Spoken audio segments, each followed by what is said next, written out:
श्रीराम, लक्ष्मण और सीता की वन यात्रा। तमसा नदी को पार करने के पश्चात रथ तीव्र गति से बढ़ने लगा। द्रुत गति से दौड़ता हुआ रथ निर्मल जल से युक्त वेदश्रुति नामक नदी के तट पर जा पहुंचा। वेदश्रुति नदी को पार कर रथ दक्षिण दिशा की ओर बढ़ता गया। वे उस स्थान में पहुंच गए जहां समुद्रगामिनी गोमती नदी प्रवाहित हो रही थी। सरिता के दोनों तटों पर सहस्त्रों गांवों के झुंड हरी हरी घास चर रही थीं। गोमती नदी को लांघ कर रथ ने मोरों और हंसों के कलरवों से व्याप्त स्यंदिका नामक नदी को भी पार किया। यह क्षेत्र धनधान्य से संपन्न और अनेक जनपदों से घिरा हुआ था। राम ने सीता को बताया कि पूर्व काल में इस क्षेत्र को राजा मनु ने इक्ष्वाकु को दिया था। शीघ्रगामी अश्वों ने रथ को विशाल और रमणीय कोसल देश की सीमा तक पहुंचा दिया। सीमा के पार होते ही राम रथ से नीचे उतरे और अयोध्या की ओर मुख कर श्रद्धापूर्ण वचनों में कहने लगे, सूर्यकुल के सत्यवादी नरेशों द्वारा स्नेहपूर्वक परिपालित है अयोध्या नगरी। विवश होकर आज मुझे तुझसे दीर्घकाल के लिए विलग होना पड़ रहा है।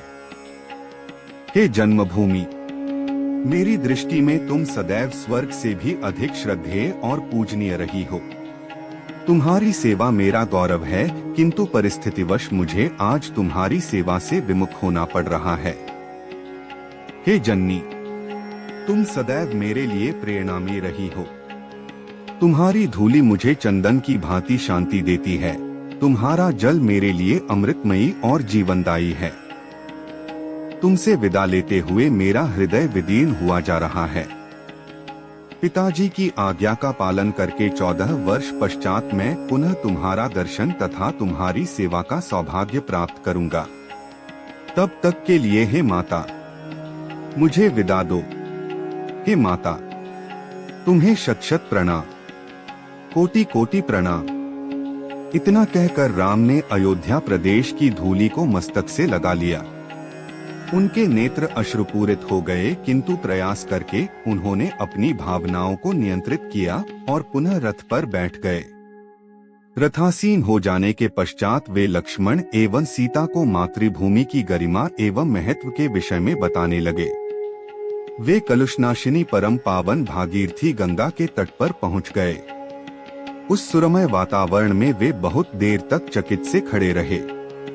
उन्होंने देखा दूर दूर तक लहलहाते हुए खेत नेत्रों को सुख देने वाली हरितिमा बिखेर रहे हैं। वातावरण अत्यंत सुरमय है। स्वर्णकलशों से सुशोभित धवल मंदिर भक्ति की भावना को जागृत कर रहे हैं। वहां के समस्त आश्रम साम गान की ध्वनि गुंजायमान हो रहे हैं। वायुमंडल हवन कुंडों से निकलने वाले धुएं से सुगंधित हो रहा है। अनन्य काल से ऋषि मुनियों द्वारा सेवित पवित्र भागीरथी कलकल नाद के साथ द्रुत गति से प्रवाहित हो रही है। गंगा के जल में हंस, कारंडव आदि पक्षी विहार करते हुए मधुर स्वर में गा रहे हैं, मानो वे गंगा की स्तुति कर रहे हों। त्रिपथगा पुण्यसलिला गंगा के दोनों तटों पर खड़े वृक्ष रंग बिरंगे पुष्पों से सुसज्जित हैं। ऐसा प्रतीत होता है कि वे अपने फूलों का अर्घ्य चढ़ाकर गंगा का अभिषेक कर रहे हैं। वे इस मनोमुग्धकारी छवि निहारने में लीन हो गए। कुछ काल के पश्चात राम सुमंत से बोले, मंत्रिवर, आज हम यहीं विश्राम करेंगे।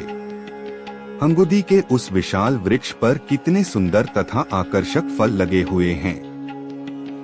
आज हम इन्हीं फलों का आहार करेंगे और रात्रि भी यहीं पर व्यतीत करेंगे।